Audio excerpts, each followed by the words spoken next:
Assalamu alaikum wa rahmatullahi wa barakatuhu. Hi guys, and welcome back to the channel. Karibuni sana. Now, the results are out. Mabruk alaikum. Congratulations guys. And based on your grades, based on your circumstances, based on the influences that you've had, you are probably thinking that you want to do a career and to pursue a career in the health field. And one of the things that have popped up on your list is to do clinical medicine. Now, for context, my name is Sheba and I'm a graduate and registered clinical officer, and I've not just been making videos about clinical medicine on the internet, posting them on Instagram, TikTok, and here on YouTube, but I've gone through the entire process of being trained and now being a fully registered clinical officer. And here's what I have to tell you before you consider making that application. Number one is to do your research. I want you to start asking people. I want you to go on Google. I want you to go to the universities. I want you to ask literally every single person you know who is in medicine, in clinical medicine, in nursing. And this just doesn't cut across to the ones who want to do clinical medicine. This is advice that could be applied to anyone who wants to do any health related courses. Do not just make a decision based on the information that you have.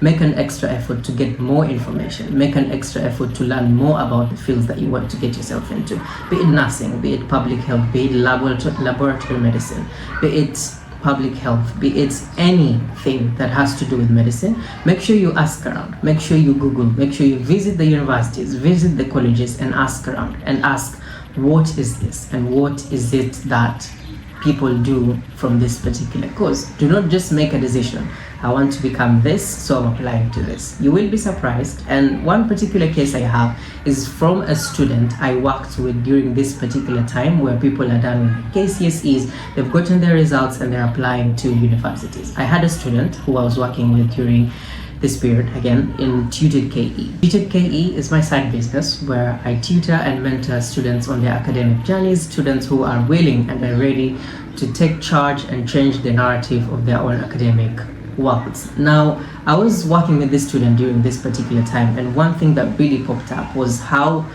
much effort she took into considering and getting the information about all the health related causes and then making a decision afterwards. I remember this student later on texted me, and as part of follow-up during the sessions, is that she was telling me that she was so happy with her decision based on the decision she made, knowing whatever she knew. She was a particular point where by the time we were having discussions about the causes and everything, she wanted to do something X, and by the time we were done with the discussions and by the time she was done with the homework that we assigned to our students in terms of doing the work and asking around and guiding them on how to pick this information, they made a decision to do a totally different thing, and they're happy with their choices because of the information they gained from this particular process. Now, I'm not asking you to just go and look at the requirements, to look at what are people doing in this particular field, what is the cause like, what are people saying about it, and what's not and what have you. I also want you to go and look at the dark side of it. I want you to go and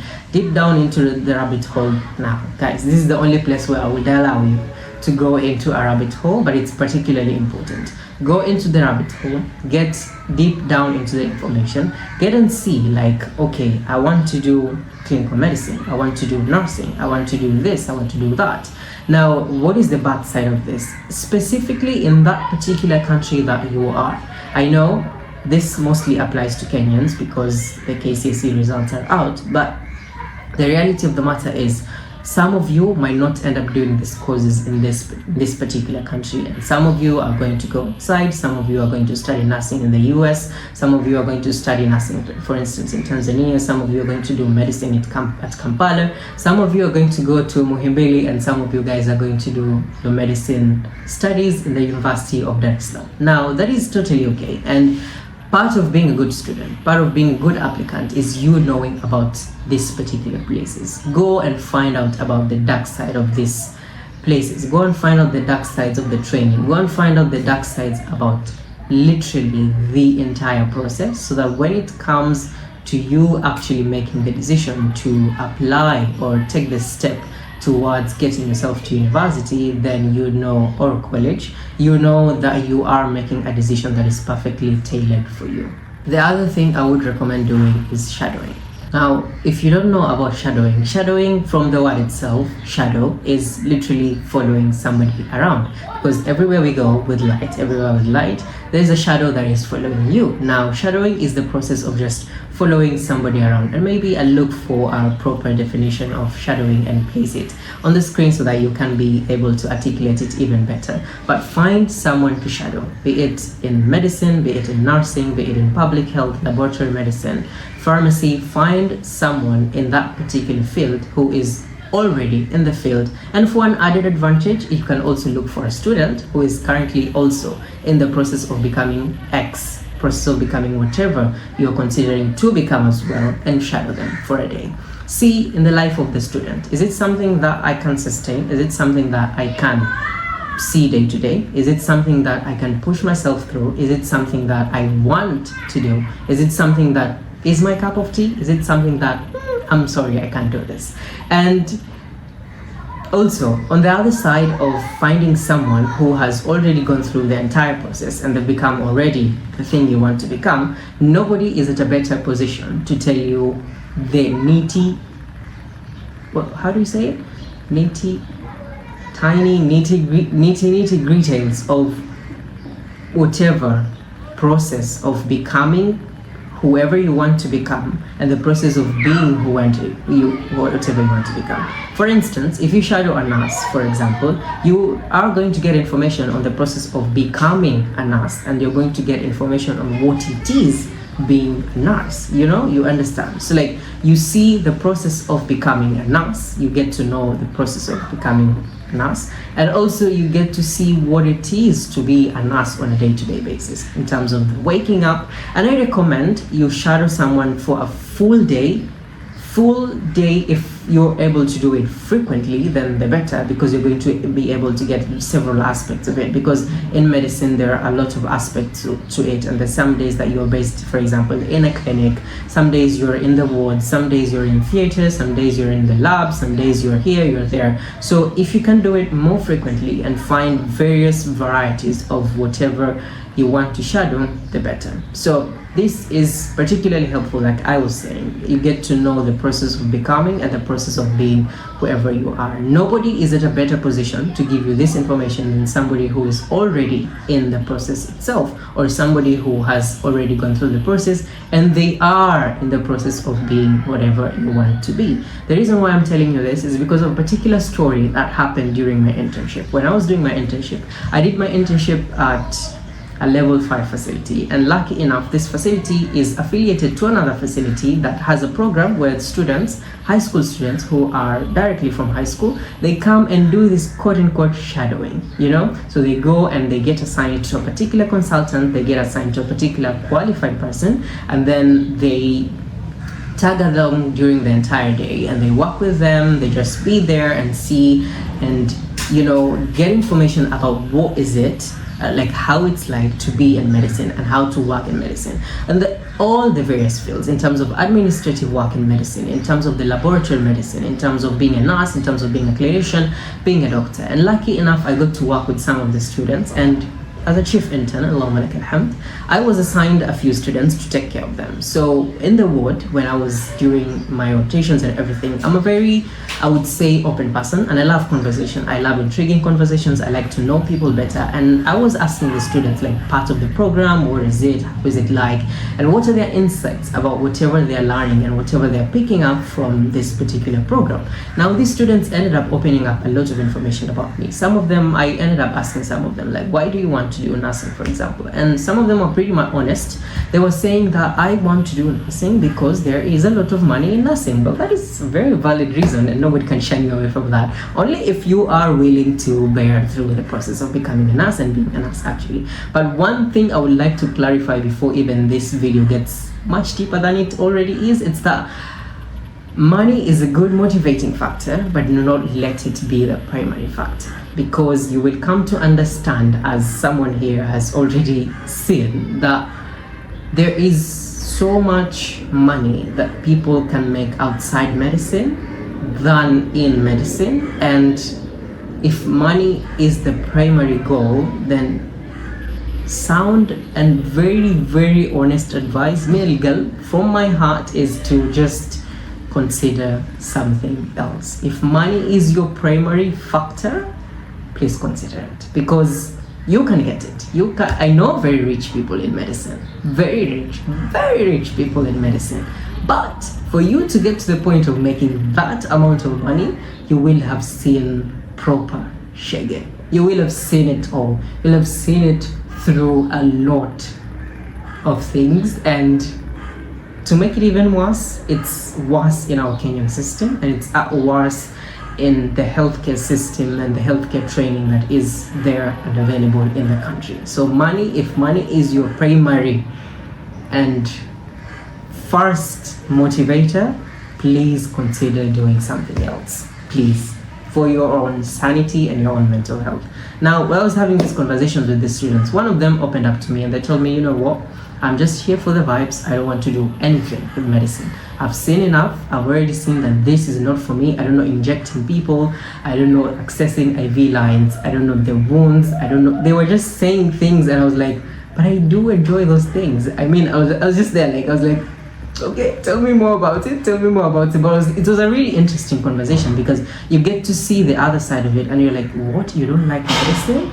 You know, for someone who enjoys being in medicine, it's very difficult for you to understand people who don't. So it was an interesting perspective. But one thing that I am taking my time to overemphasize is get to shadow someone, because it really brings down the reality of the day-to-day aspect. It brings down the reality of the training. It brings up the reality of the nitty-gritties that people go through in terms of being whatever you want to be in medicine. And the case in point, the student who decided that they didn't want to do the medicine thing because of whatever they had seen and it's just not their cup of tea, that is a very good example, because I'm pretty sure by the beginning of the program the student was somewhat convinced that they want to do medicine, but the reality of the matter is that they didn't. They, at the end of the day, after seeing whatever they saw in the wards, in the lab, everywhere, dealing with blood, dealing with tissues, dealing with samples, dealing with babies, dealing with adults, dealing with parents, dealing with body fluids, I don't know, charting and so much administrative work, they just tell you, you know what, nah, I'm built for something else. And that is pretty much okay, and that's why I'm asking you guys to shadow.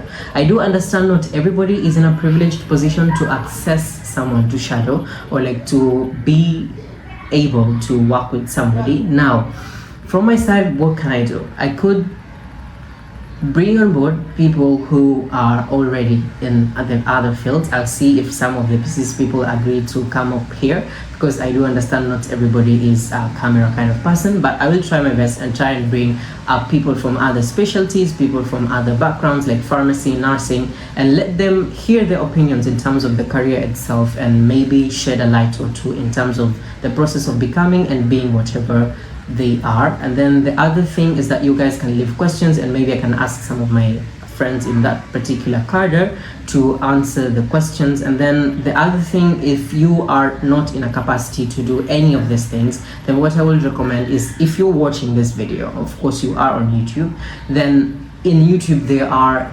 gazillion of videos of people telling you about their day-to-day. So there's a day in life of a pharmacist, there's a day in life of a clinical medicine student, there's a day in life of a medical student, and leave it on YouTube. But in TikTok, people overdo these things. So like, I'm sure, like, from the Kenyan perspective, it's very hard to find people in this particular fields doing vlogs or like things as such. But it's important, like, you can even go on TikTok and find these things that people are talking about, people are shedding some light onto them. Watch such kind of videos and get to see the comments, get to see what people are saying and what the creator themselves are saying. And another thing you can always do is always reach out. And I cannot count the number of DMs and the number of comments that people have been sending me ever since I started making these YouTube videos about clinical medicine, sharing information about it. And so many people have come over and asked me, Sheva, this and that. I will click on medicine. I don't know what not. I don't know what no. What about pharmacy? What about this? What about this? And I try my best to like answer every single question to the best of my capacity. Whatever I can't answer, obviously I do tell you and I give you a direction into which you can follow. But try as hard as you can to shadow someone and try and see the day-to-day of the process of becoming and the process of being whoever you want to be. You will be surprised with yourself, honestly speaking. And I overly emphasize, for those of you who are going to rely on YouTube videos, TikTok videos, find people in that particular country. If you're a Kenyan, look for Kenyans. If you're a Ugandan, look for Ugandan people. And if you're Tanzanian, look for Tanzanian people, because they provide much depth and more context in your own circumstances. Because right now, a lot of videos, for example, when I was doing my training, is that I didn't find a lot of Kenyan YouTubers. Right now, there's a surge of TikTok, but then I didn't find a lot of Kenyan YouTubers showcasing their life in medical school. And I would say one of the few people who did vlog their life in school, and even with that I didn't do a lot of justice, because there are a lot of bits that I kind of removed and some bits I didn't vlog, but it kind of paints a picture of what life is as a medical student. Now, over on my channel, I have organized the videos, the vlogs, into year 1, year 2, year 3, and year 4, and also some of the major exams that I did in medical school. So you can just go over and binge watch all those videos and see what life is, specifically in training as a BSc clinical officer. Now, that is about shadowing. Number 3 of the things that I want you to know before you make that decision to make that application is to make your list.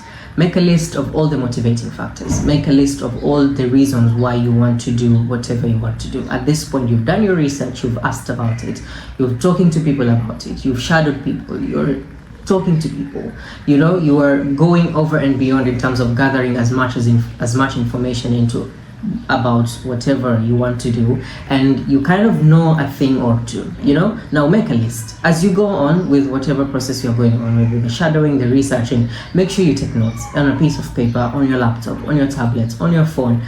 Everybody has a phone, so make notes on your phone. So when you make the notes, make a list of the things why you want to do this and maybe why you don't want to do something else. Make a list of things that you are learning, because this is the youngest you're ever going to be for future purposes. This is the youngest you're ever going to be, and you are going to need this version of you 10 years down the line. You are going to need this version of you 6 years down the line, because when the training gets tough, and it is tough, you guys, the training isn't a walk in the park. It's not just, you know, the training, guys, it's not easy. It's not all roses. There are very good moments in medicine. There are very good times in medicine. In your training, you're going to enjoy, especially if you fell in love with the art and science of medicine. You are going to enjoy the day-to-day things. But even for the people who enjoy it, it's still difficult. The amount of information you're supposed to know is already humongous. We used to have classes even on Saturday, guys. We used to go for marathons sometimes. Like for our entire Saturday, we were in class. Like basically our weekend plans were to catch up with medicine and to catch up with schoolwork and everything. So the training is rigorous, and you are going to need this list for, I would say, the entirety of your career. I would say so. I would confidently say so, because the dark days are really, really dark.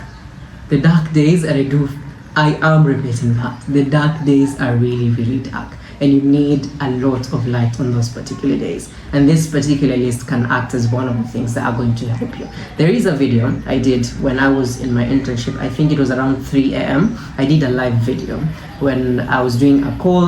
Basically, a call is an overnight duty, and I was in the hospital, and I was telling the people on the live, I was saying that I wish I'd started doing this thing earlier. And the thing is that every good thing that happens in medicine, write it down and put it somewhere, so that one day, or like on that heavy day, on that particular tough day, you are able to sit down with this particular list and read through the good moments and the reasons why you are doing whatever you're doing. Because truth be told, any medicine related course isn't for the weak, to be honest. And you need yourself, and you need these things to push through some of these days, guys. So make a list. The other thing I want you to put into consideration and to always remember during this particular process is that remember you are doing this for yourself.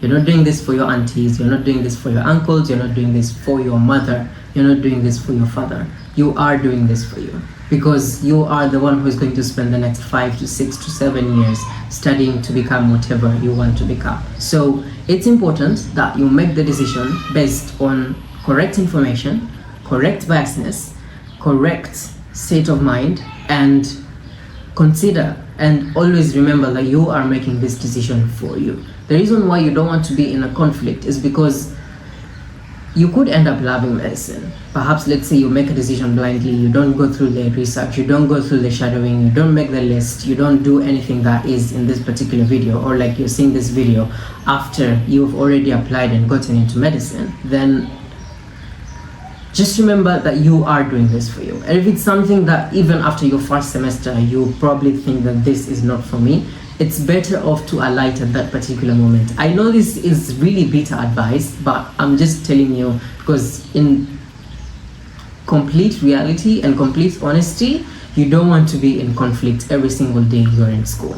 Medicine is a very long journey, and even during the process of the training to become a qualified professional, it's very tasking. And even after becoming a registered whatever, a registered medical officer, a registered nurse, a registered clinical officer, a registered pharmacist, it's still difficult because there's the aspect of finding jobs, there's the aspect of, you know, the job itself, because in medicine we're not just dealing with paperwork, we're not just dealing with, you know, tangible things, we're dealing with human lives, and the pressure is at its capacity and it's at its maximum every single day. It's not somewhere you can come and just play around with people's lives. So you don't want to be in conflict in the sense of like, I'm doing this because my father told me, I'm doing this because my aunties told me this is the right thing to do.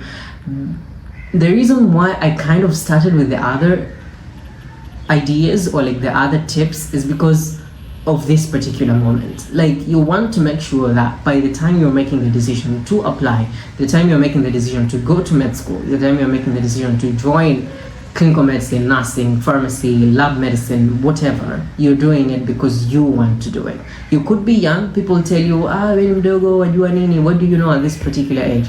But you've done your research, you've shadowed people, and you know what you want to do. And I guess an example is yours truly over here. Well, I did my research, alhamdulillah, and I would say maybe the reason why I'm overly emphasizing on this particular tips is because I kind of think that maybe I didn't do enough research, but I did do my research based on what I know, and alhamdulillah, whatever I applied into. And alhamdulillah for how things worked out, because I had an option over, I discussed this further in this particular video. I'm going to link here. I talk about my love for medicine, and in this particular video I talk about how I had the option to do pharmacy as an option, and I didn't end up doing it. And I'm so glad I didn't do pharmacy at that particular point, because I absolutely enjoyed my life in medicine, and I enjoyed the training, and I enjoyed every single aspect of the training and becoming a registered clinical officer. Well, did I enjoy the bad days? No, I didn't. I didn't. But they are unavoidable, and it's the reality of medicine. So make sure you are doing this for you. And finally, I want you to ista'in billah wamdi. Tawakkal ala Allah, khudh al-qarar wamdi. Make the decision, inshallah, and I wish you guys all the best. I wish you guys all the very best again. And for you, those of you who have decided to pursue a career in medicine, pursue a career in clinical medicine, nursing, pharmacy, biomedical sciences, biochemistry, anything that is medical related and there is some sort of human biology involved in it or animal biology involved in it, brace yourselves, because the journey is long, but it's equally fun and it's equally rewarding, so I would say. So thank you guys so much for watching. If you are interested in clinical medicine as a career, to be specific, make sure you watch the playlist that is going to be on your screen right now, where I discuss further into what the degree actually is, what are the requirements, and what do you actually do, and in terms of studying and the curriculum itself when you are training to become a clinical officer. Thank you guys so much for watching, and I do appreciate every single one of you guys. Make sure to leave any questions you have in the comment section down below. I'll gladly answer them, and I will see you guys in the next video. Assalamu alaikum.